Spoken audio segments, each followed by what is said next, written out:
La deuxième question, c'est étudier les variations de f.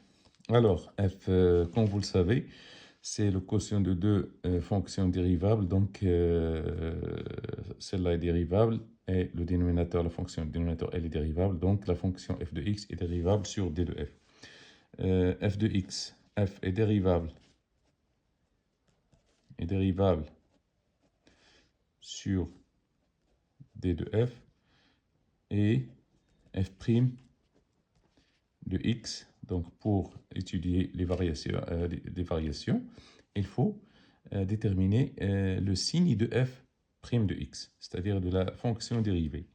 Donc, f' de x est égal à... c'est le quotient de deux fonctions. Donc, c'est f'g moins g'f sur g au carré. Donc, il est égal à x3 moins 1' fois x3 plus 2 moins x3 plus 2' facteur de x3 moins 1, le tout sur x3 plus 2 au carré. Donc f' de x. La dérivée de x3 moins 1, donc c'est 3x carré facteur de x. La dérivée de x3, c'est 3x carré. La dérivée de 1, c'est 0. Plus 2, moins. Ici, la dérivée de x3 plus 2, donc c'est 3x carré. Facteur de x3 moins 1 sur x3 plus 2 au carré. Donc, il suffit de développer maintenant.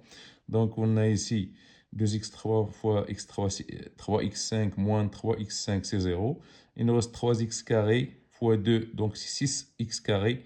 Moins par moins, c'est plus, donc plus 3x carré. Donc, il est égal à 9x carré sur x3 plus 2, qui est toujours supérieur ou égal à 0. Donc, f est croissante sur son domaine de définition.